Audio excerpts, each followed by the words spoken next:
I'm Steve Gilman, and this is Brand Story, where we help you build stronger, more sustainable brands by sharing insightful conversations with brand leaders, marketers, and professional storytellers. My guest today is Kathryn Tuttle. Acknowledging there's all this stuff you want to tell. It's not about you, it's about them. And so how can you engage them at that point of purchase and show how you're going to work into their life? Kathryn is an executive advisor in the CPG space and specializes in helping founders create resilient, scalable brands. Kathryn has over 20 years' experience building brands and scaling businesses across the natural food and pet industries. And she began her career invigorating iconic brands like Snapple and Meow Mix, and was part of the founding team at Freshpet, where she grew revenue from $2 million to $150 million through creating an innovative portfolio of products, and was instrumental in redefining the pet category. So you really haven't done a lot. Welcome to the program. Thanks, Steve. It sounds like a really fun time when you say it from the outside, right? Like it was all easy and it was it was all laid out just like that. Yeah, you were just out there accomplishing things. It wasn't an absolute slog up a hill. No way.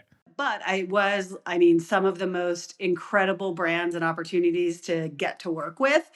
So that's something I've always been really just grateful for, that to work on such different brands and brands that were able to really make an impact in their space. It's been a fun ride. And I'm excited to kind of switch gears now and doing it for a lot more people versus just one or two brands at a time. Yeah, I think this is like a really exciting moment in your career. So I'm so glad I get to talk to you about this right now, because you've spent most of your career being sort of a in-house brand whisperer for some really big purpose-driven brands, So you've been like the voice of brand wisdom inside, growing corporations with founders trying to figure things out. When did you decide to just, okay, I'm going to go out on my own and do this new thing? It was something that I never saw in my path. When I started my career, something that I always loved about it was that you had that control. And you called me a brand whisperer. I don't think anybody who knows me would have ever described my style as a whisper. But definitely that ability to shape something and have a strong perspective and bring it to life. And that's what I so loved about being on the client and the brand side, was you didn't just talk about it, you could do it. And also doing it for small companies, because you can work in a big company and it's, a PowerPoint deck to a PowerPoint deck to a, does this ever happen? But, the ability to do something and see it action and in market was incredibly gratifying. But, I started to think about well, how do I take that passion and how do I have a bigger impact, right? And I've worked with all these amazing visionaries who have this ta-da idea, and you're just in awe of that. And I'm like, I don't have my ta-da. But then I realized my ta-da and my big idea is helping them, because they are on this one side of it, right? But then they're missing this whole other skill set that can take this idea, right? That's amazing and passionate and just incredible, right? But it's just that if you don't have the people around you to figure out how to kind of transform that. And so that's, kind of come over me in the last probably 6 months to a year of that is what I am really special at, is hearing those messages and helping them shape the message and then figuring out what's really important to do. So, I'm not sure it came to me in one particular thing, but I spent a lot of time, doing some deep thinking, which you just don't get to do when you're in that brand space, churning on a corporate brand. So I think it was slowly drug out of me, walk after walk and late night after late night. I mean, it's such an exciting time to take all that experience you have and try to bring it to brands that are in that unique space. Because brands always have a moment where they really need some guidance around brand, especially founders. Someone who's invented something or founded a brand, they have a very entrepreneurial mindset, but they don't always know when to stop inventing and when to start trying to grow, right? Couldn't agree more. And that piece of just, there's so much passion there of all of the things that are so important and them trying to do it all at once, and being able to help them look through all of that and go, no, here's the thing that's really special, that is going to be that big idea, not just all these other things that are great ideas, but here's the one that's really going to be the thing that's going to take you where that mission you want to have is actually going to impact lots of people's lives. In a lot of ways, you're doing brand wrangling with passionate founders. So yeah, I think brand whisperer is probably understated. You're probably more of a brand shouter. The word wrangle sounds about right. I think that has been used in my title in the past, and an adjective I use quite a bit when talking with teams. Yeah, I think when you talk to passionate founders, you realize that who they surround themselves with makes a huge impact. So, if you surround yourself with people that are yes people, or you surround yourself with the wrong people, your brand isn't going to grow. So, choosing a voice that is going to help you at crucial stages in your growth that has that experience, I think that's so key. So, your time at Freshpet, you and I haven't got to talk about it a lot, but man, that must have been such an incredible time. What do you think one of your major takeaways from that was? Oh, wow. I mean, I had the opportunity to work and come in right at the founding team with some of the team that's still there today, and that was a journey where if we had known how difficult it was going to be, I don't think any of us would have agreed to actually do it. We were like, "Oh, we're going to start this pet food company, great, and we're like going to be, done and sitting on a beach in a couple of years." And literally, the gentleman that started it is still there at the helm. Um, and it's because, there was so much we didn't know about the business. And I think, that was such a fascinating takeaway about how to behave, I think, in a space where no one had a playbook, right? This was well before the DTC playbook of like how to build, this online fresh pet food brand, which, came, 20 years later. Even manufacturing, we were trying to figure out, well, like we didn't really fit in what was like the human food regulations for meat, and we weren't really pet. And so I think the biggest thing that it created was this mindset of not accepting the status quo and looking at just how do we do it differently and how do you pull different pieces from different methodologies to build up what's right for you. And I think I've held that because there's so many people out here going like, this is the way to do it over here. This is the way. And there's not. Like, it doesn't matter on what thing you're talking about, whether it's branding or manufacturing, and being able to have that skill set to go, okay, I'm going to take a page from this, and we're going to put it together for the thing that's right sized for us. And not just accept the rules for what they were. It was probably to the point where we got a little bit of a name for ourselves at that team that we were a PIA, right? That like we were just going to be like, yeah, we'll accept that, and that's how the way that we're going to do it. No, we were asking vendors to do all sorts of crazy things, but I was really proud that like they would call us that, but then at the end they usually said, hey, our business is better for it. We're thinking about it differently. We've actually unlocked some things for other clients or customers in doing it. Anyone that's truly innovating is a pain in the ass. You know, there's just no way that for you not to be. I'm so glad we talked about that because when there are a lot of people who help brands or start their own consultancies that just have like a method that's tried and true that they did in one industry and they don't know how to be flexible. And every situation is different. And I feel like that's one of your real strong suits is that flexibility that mental flexibility and that passion flexibility that came from those early years at Freshpet. There's no question. It's still a lesson being learned. Like as I'm working now and more with folks that are and trying to help them plan strategy and not use strategy as this like icky big corporate word, right? But like what's the most important stuff to do and what's going to really matter? I look back and go, wow, I really was at certain times in my career like trying to take this model and be like, no, you need to do this. And it's like just like marketing and branding, no, you need to figure out like why it's important to them. And then they'll get the aha of like, oh, I see what this unlocks. But I definitely spent some time just going, no, we need to do this. And that was wildly successful. I can Oh tell you yeah, that always is. that. But I think that's probably what is so attractive about working with you for brands that are trying to break through is that you're not just stuck in one way to do it and you've had to go through how to invent, on the fly ways to be successful with brands. So I think your background for any brand that gets to work with you that's trying to break into a space or trying to get through a period of growth, I think you're going to bring a really unique skill set because I've seen you in action. I've worked with you. and it's a blast. So, strategic planning, I want to segue and talk about that a little bit. It's like one of those subjects where I hope our entire audience didn't just go to sleep because the word They strategic. just all rolled their Yeah, it's eyes. like, That's oh what they just crap, we're did. going to talk about Uh, strategic planning. But, for mission driven clients and them trying to position their brands for like mainstream adoption, you're trying to get your brand out there, especially in the CPG space. Doing strategic planning is a huge challenge. And I think it might be a little bit of a secret weapon if you do it well. So, can you talk to me a little bit about that, about how strategic planning is so important for mission driven brands? Sure. I mean, I think it kind of all starts with, a mission driven company for the most part has this amazing visionary at the helm, right? This person has this idea of this thing that they want to create, this, whether it's a whole movement or just a product that can do better. Um, and through that, for them, they're just thinking about go, go, go, right? And for me, that makes them try all these different things and all the different ways that they can bring it.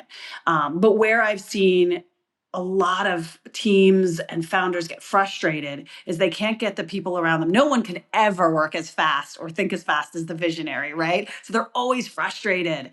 And then they're frustrated and their team's frustrated, but strategic planning allows that to go, wait, I know you have these amazing ideas, and let's figure out which is the most amazing and is it going to really have the impact on the mission. And then how do we funnel everybody and get them all aligned to this one thing? And then you're going to see that speed and you're going to see that focus and you can start clocking through those things. And to me, I've lived with that frustrated visionary who then is forced to like go, we have to do this because I've tried to just push it through with sheer might, right? And sheer might works. Like it works from zero, I would say, like up to, depending on the size of your business, it works for a while, right? And then you just can't sheer might it all because the complexity gets bigger and you have to bring along the team. And that's where being able to really clearly communicate these are the most important things and here's why, because they tie back to the mission.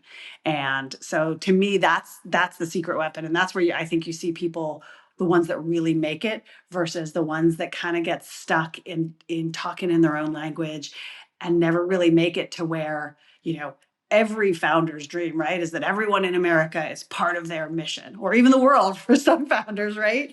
And those are I think that's the difference between those two groups. Yeah, because I think people have that kind of passion and that founder mentality tend to want to keep inventing and adding products and adding new things and pushing, like you said, everything through all at once. And it's so important to have someone that can help them think strategically and bring the team along because it doesn't scale the other way. There's just no way. No, you end up doing a million things, probably not all that well, if we're going to be honest, right? And then it's not all working towards one thing. Building a mission driven brand, food brand, whatever, it's hard, right? Like these aren't easy things. And so in doing it, if you can take away some of that complexity of trying to do a million different things and handle a team that's disgruntled, that just puts you in such a stronger position than without. I think it was really pivotal in our trajectory at Freshpet. We had a great group and a visionary who was able to also have that foresight to strategic planning. Wasn't did sometimes needed me to keep them in line where you'd have the piece of paper and I'm like, remember this process we instituted that we talked about, the one that you wanted. But it did, because there was so many things that you could work on, and we needed that focus. And that was one of the things that when you saw the business, we struggled for many many years, and then like sort of 2011 through 2013, the business just took off. And it's because we knew that there was just a few lanes that we had to really execute in, and that totally transformed the business. Yeah, I mean that kind of focus is so important. So there's a few things I've heard you say or seen you write, but I just wanted to read to you and then just get you to react to because they're some of my favorite sort of Catherineisms. Uh, Competition is rarely the killer, but lack of focus is. Can you speak to that? Yeah, I work with, all of these brands, and I'll be honest, I sat in that for a long time of like hating on the competition, right? And they're evil and oh, they're out to get us and they're copying us. And it's like, none of that matters. They are not what is gonna end up pulling us down, and I think everybody wants to blame the competition for them not being successful. But to me, if you get focused and decide, how do you play your game? And really dial into what's your right versus getting caught up in other people's game. We had some interesting competitors that I worked with, through the history, and they kept, like, really aggressively trying to pull us into their game. Like, they wanted to debate on their key attributes. And like even to a part where it was getting like a little bit aggressive and out of hand. And we're like, no, that's not what our game is. Like, we're interested. We are really good at these things. We're going to talk about them. We're not coming over here and playing your game. And that ability just to kind of block it out and not start doing blogs and spots and Facebook posts that were counteracting, but just let it go. And so to me, keeping that in mind is a huge piece of the puzzle. Yeah, I wish more brands that are trying to grow, or even brands that are really well established, would listen to that advice. Because when you focus on the competition, it starts to change who you are. Absolutely. You're becoming reactive, and they're starting to impact your brand and how you express yourself. Wish them well and move on. Get on with your thing. Yeah, and I have to say I got really into I read and I still remember it because it was like one of those you said early. I asked like, well, when was the aha? And I remember having an aha about the competition. I was reading Simon Sinek's Infinite Game, and I still remember. I'm like, I think I was brushing my hair or my teeth or something. Like I can see myself in the mirror, and he's going through, and I'm like, I don't have to hate my competition.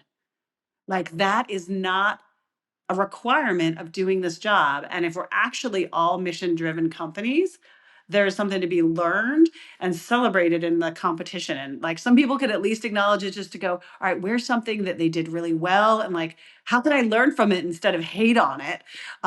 But even more so of like, even the company I referenced in that example, they were still doing better. They were still going about the mission the best way they knew how, and it was through tearing others down, right? And that's never going to be my philosophy as a marketer, but they were still headed to the right direction. They were trying to pull the rest of the category up.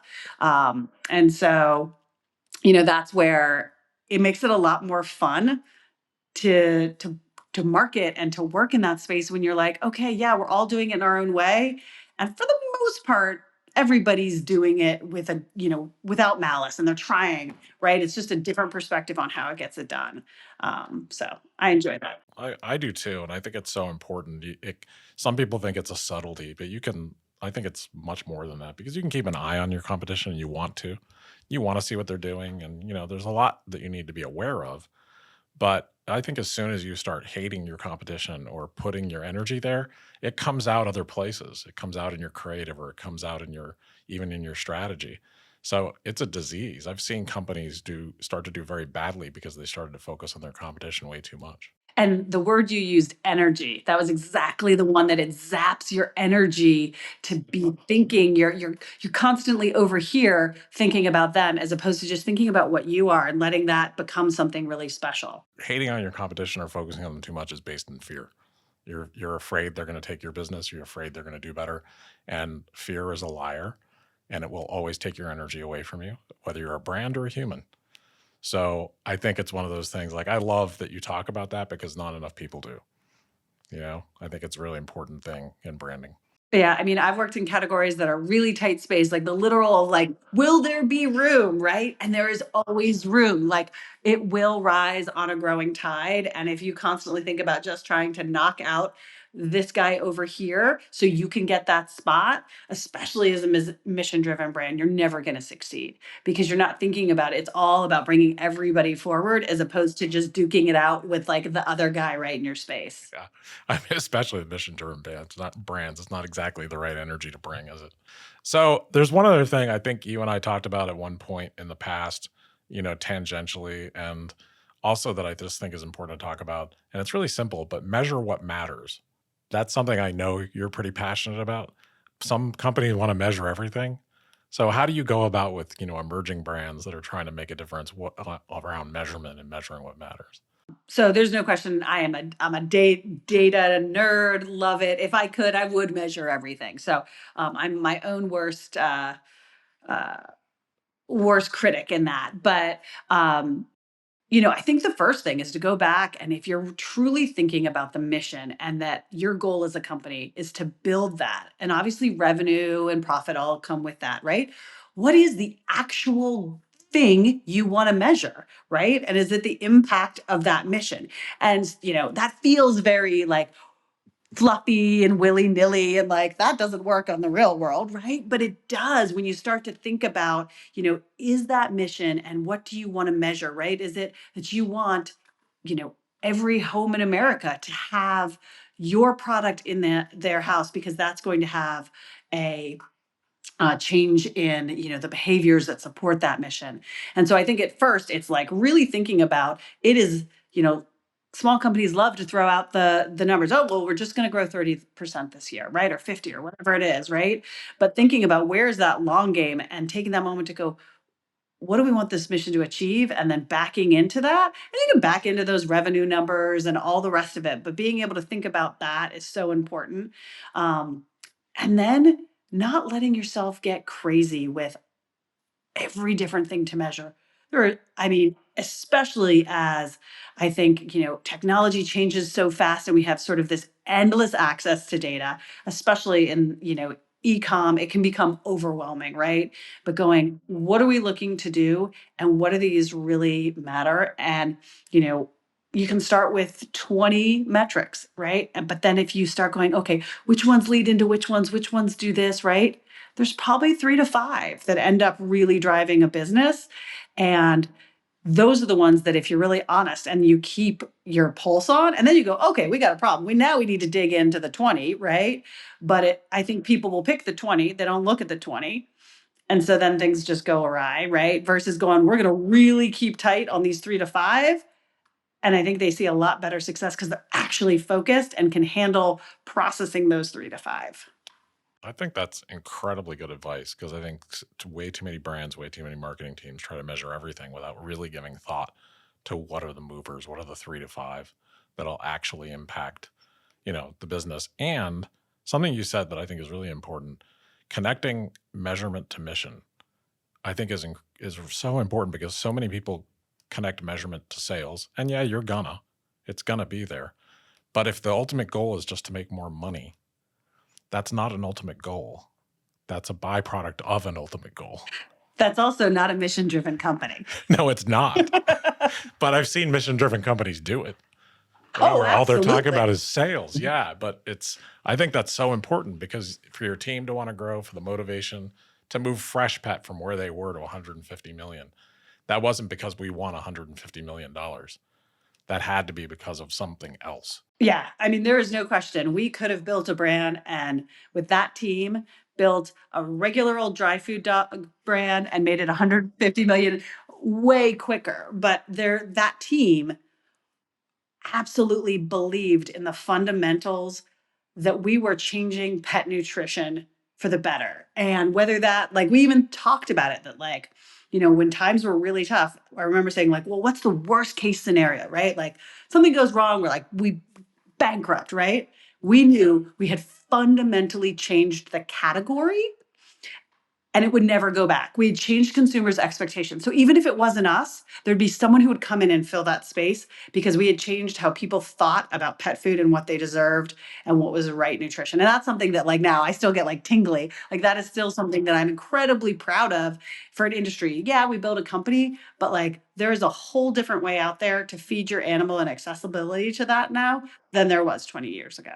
Yeah, good for you guys. And I think that's what gets really talented marketers and really talented brand people up out of bed and working so hard because these aren't easy jobs. This is some complex stuff we do.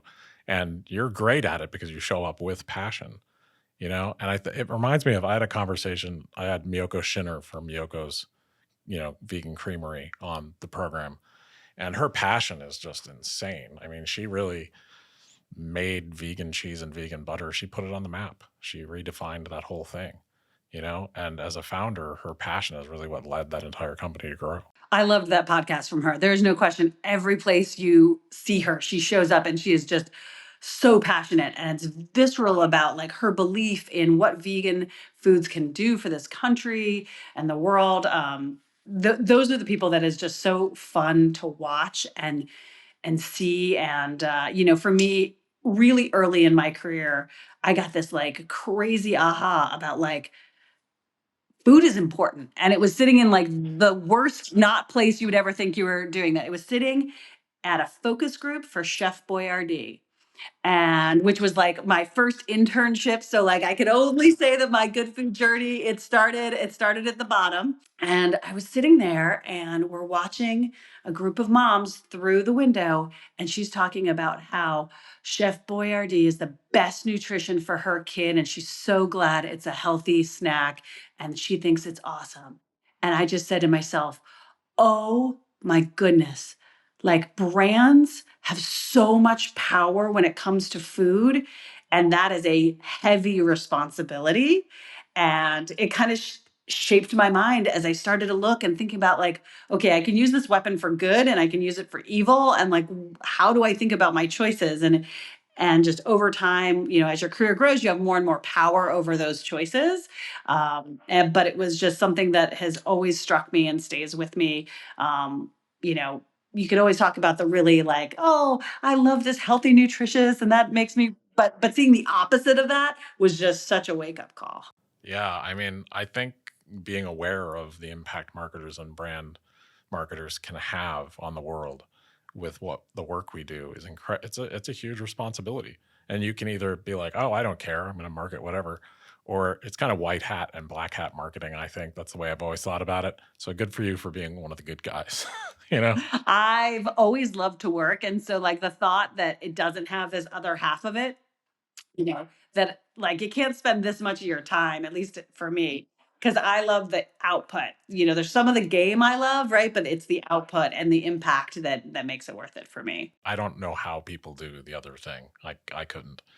So I have a question for you, like a couple questions that I think gets asked a lot that I think you're very good at. If a brand has limited resources, they all do. So when a brand has limited resources, where should they spend their time and money to have the most impact on growth? Because I think that's a question that any brand leader or any founder is wondering as they're trying to scale, as they're trying to grow, whichever part of their life cycle they're in. Yeah, and I feel like these days that question just becomes sort of overwhelming because there's so many tactics and now it's been democratized. So you can do a lot of cheap stuff that just wasn't accessible, right? 20 years ago you had like a few things you could do, but now it's just overwhelming what you can do. My ideas and my perspective on this, it's never fun, it's never exciting, but I stand by it. And I think the first place you need to look is your packaging. I am a firm believer that your packaging is the one piece of advertising 100% of your consumers see. And so if you're not speaking to the consumer and telling them the right things, and that's one of the big things I see early with when you come into a founder led brand and you look at packaging and you go, what are you talking about? And they're like, yeah. And they proceed to drive into a half an hour explanation of a single statement on the package. And you're going, have you asked somebody who you're not connected with what that means? And they go, no, go ask them. And so I think that is one of the first places that I really look to. The second is taking the time to really understand what's going on in store. Again, not fun, but the other adage, you can't sell if you're not on shelf. It is literally impossible. It's an old adage, but it's 100% true. And so I think there's a ton of founders, and now it's so blurred whether you're sales or marketing or what have you in a startup, right? You need to be in store and seeing what you look like, where you are. Are you on the top shelf? Are you on the bottom shelf? Are you there at all? And then figuring out a plan to make sure you're getting that momentum. Because I think that is probably the biggest curse of some of the early brands that they put it in and they think just somehow it's going to take care of itself or there's somebody else who has their eye on it. And it is backbreaking work of literally being in store, and store checks and demos. And I think, as a demo, you'll never make money on the demo. It's just hard work, but one, it is incredible learning, and then you can, use that to get the support in the store. So, don't ever try to do the ROI on it on the day of, but long term, it'll ensure that you're on shelf, that you're noticed, and the people in store know who you are, and over time, it will have benefits. Um, and then I think after that, there's so many areas that you can dive into, and brands are doing incredible jobs thinking differently. And I think my other piece would just be don't do it all, right? Small brands, small budgets, three tactics. Do 'em really well. I mean, again, the philosophy, you're never ever going to outspend your competitor, but you can outsmart them. And it's sometimes scary how easy it is to do that. Like, be a human. I hear you say that all the time. Be a human, right? And and being a human and actually thinking about what your consumer wants as opposed to what you want to tell them, that'll go along far, and you can pick whatever tactic your heart loves. Man, I love that. I'm so glad you said that. The three things, three tactics max, and be great at them. Don't be mediocre at 10, don't spread yourself everywhere thinking it's going to work. Because I think, especially with LinkedIn and all the places you see it, right? You think everybody's doing every single tactic, and they've got this massive, beautiful integrated marketing plan.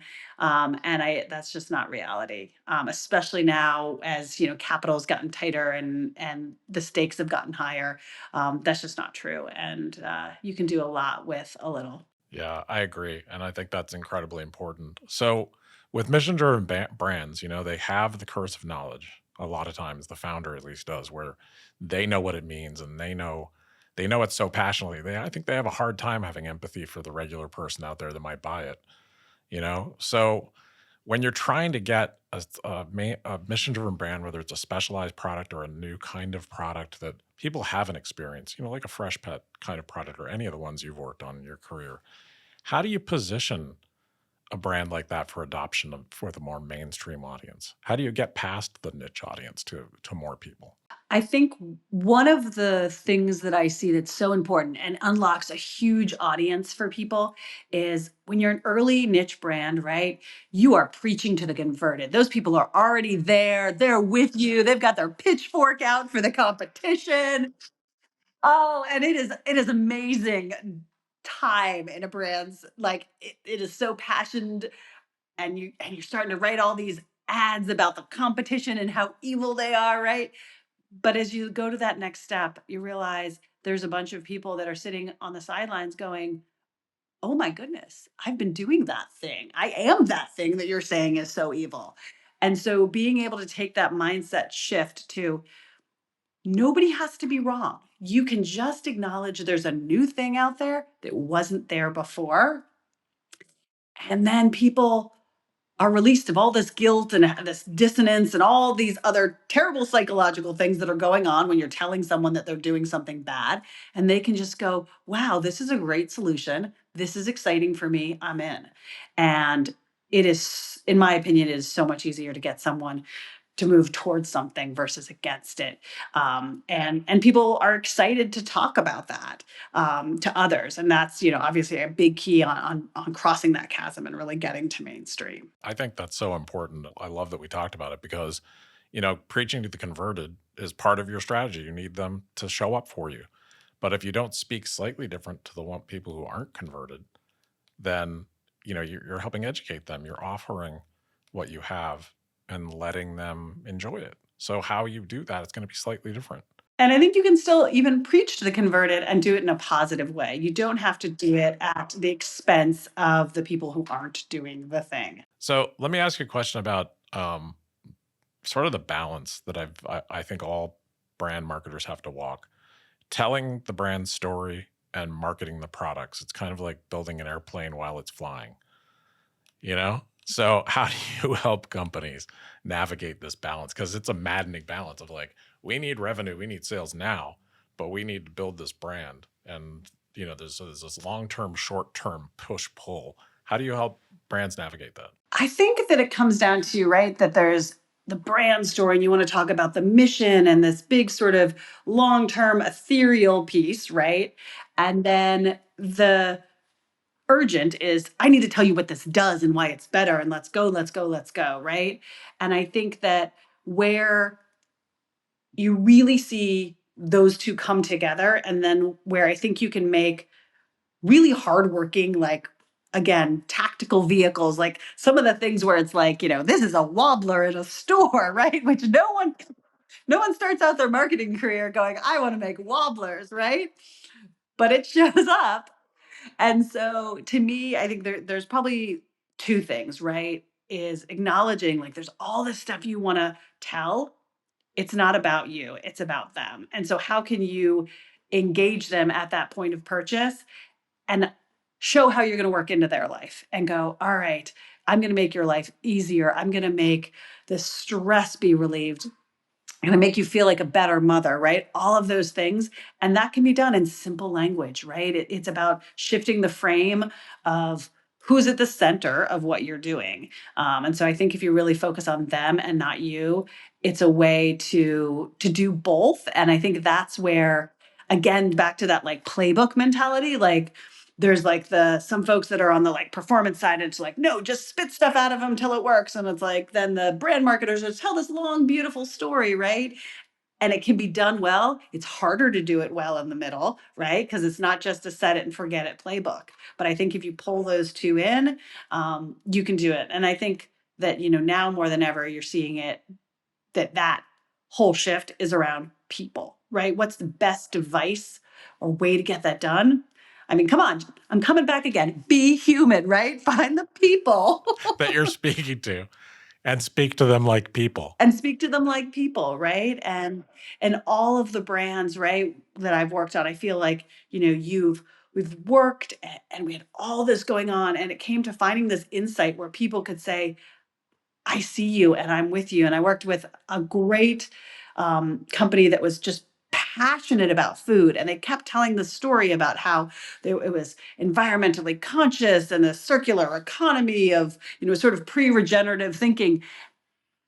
And at the core, they were just food lovers. And we talked about like an idea of just like letting your freak flag fly. This was a group that like would sit and talk for an hour about a tomato. Like that was what was in their core. And once they settled into that and said, okay, now I'm going to find the other people who can do that, that's where the magic and where things then like you could just see how easily decisions were made and language came out of that because they really found who were their people, and it was a human, and it didn't have anything to do about demographics or shopping patterns. It was all about that love. Yeah, that's it right there. And I think you can do both. It's way harder, but that's almost the only way to do it successfully these days. I have written on my wall, it's not about you.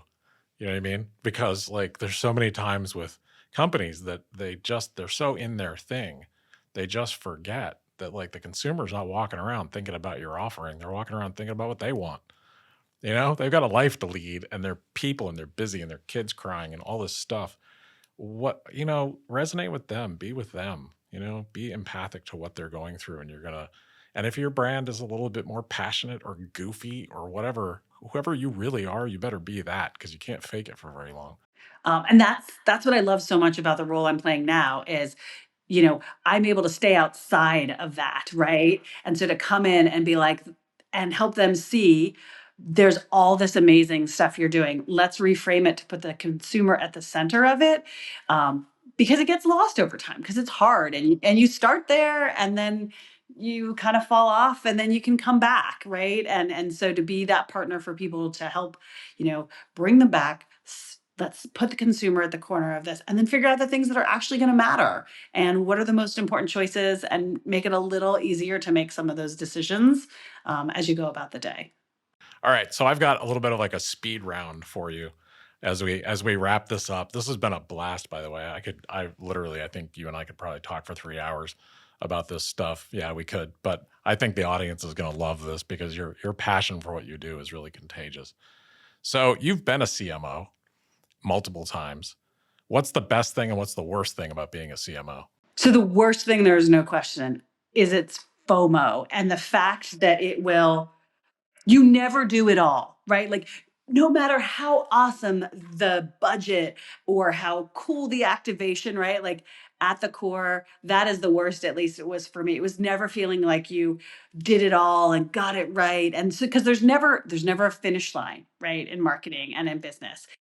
So I think that was probably the like great that was just, you'd get to the end of this thing and you're like, but um, and then I think the thing that to me as a CMO was the best thing were the times where you really got to see the impact. I remember at Freshpet, we had, a wonderful customer affairs group, and they would just every so once in a while just send through like a really amazing testimonial. And I tend not to be a big softie, but I mean, to be able to sit at your desk and have someone write you a letter that says, not only did what you create save their dog, it saved their life by proxy, right? Because that dog was their only person as they went through depression or when they lost their husband. Oh my goodness. I mean, just talk about sitting at 2 o'clock on a Wednesday, crying your eyes out at your desk, right? But it was those big moments that I remember throughout my career that like that's the power of being able to be a marketer is to have that have impact. And the same thing that I felt with my time at Farmer Focus and being able to really make a difference in farmers' lives and understanding those challenges and knowing that the work we were doing was changing that.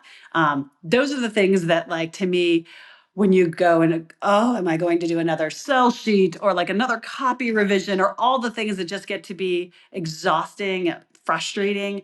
Those are the things that keep you going and going, I know this is why what I do for a living and why it matters. And that's my best thing. We didn't get to talk about Farmer Focus much, but man, talk about taking a company far. The work you did at Farmer Focus is extraordinary. I mean, how far that brand has grown. But I could say that about every brand you've worked with. That's very sweet. If the audience is interested in Kathryn's work, go to her LinkedIn profile and take a look, and you'll be like, damn. Well, I'm proud that I believe that I have the ability to find incredible missions and great products, and then I can be the third leg of that stool. I've had an incredible fortune to work with the teams and the products that I have. So it's something that I am incredibly grateful for. That's great. That's awesome. What would you say that this season of your life is? What is this chapter of your life? It has been a total period of reinvention and changing all the rules that I have lived in my last 20 years. And so choosing, clients based on, their missions and that they're great people and deciding that, my success isn't garnered by a title and learning. I think that's one of the things that I've been so excited about. Choosing clients and things that I'm doing that have nothing to do with what I'm supposed to be doing. And to me, that's really, really fun. And it actually comes back to one of your previous guests, Dory Clark. I have been loving her books on just how to think differently and stay on this path of learning. And so that was a fun listen for me. Yeah, she's amazing. And I think, part of your new role, and I experience this, is when you're working with different companies and you're working in different spaces, you learn so much. You just get reinvigorated over and over and over again. And it's a blast. Couldn't agree more. And that's what I want to do is I want to wake up every day and be super excited to help people make their mission happen. Yeah. Well, good for you. Okay. Last question, and I will let you go because I know you got a busy day. If you could give your younger self any advice, what would it be from where you sit now? You gotta check in. I think I didn't stop and ask myself what I wanted to be for 15 years. And I think about how, if I had, I think the bravery to go, is this what I really want? And asked and thought about it differently. Would I have changed my path? And your path is always what brings you there. So I don't regret anything I've ever done.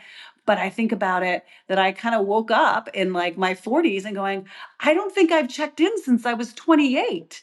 And like a lot of things have changed and a lot of my priorities. And so that would be the one thing, is just because it was your version of success or your plan when you got out of college or when you were, coming up the ranks, doesn't mean that has to be it forever.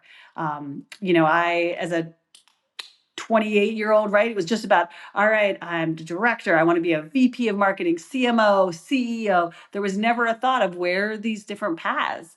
And, so fortunate to be able to finally have that and go, no, actually, it looks really different. And there's nothing wrong with picking a different path. So that's what I would say. Check in often and early. I think that's great advice for anyone listening and for all of us, is like checking in with yourself and just gut checking your path and not feeling like you're just on an out of control railroad train to the success you imagined. I think is probably a really healthy thing to do. So, hey, thank you so much for doing this with me today, Kathryn. This was a blast. This was so much fun. Really appreciate it, and appreciate all your guidance along the way through my multiple chapters and your support now. Want to hear more inspiring stories? Subscribe on your preferred podcast app so you don't miss an episode. And if you like what we're doing, please rate, review, and share. It's the best way to support us. Thank you for listening to Brand Story.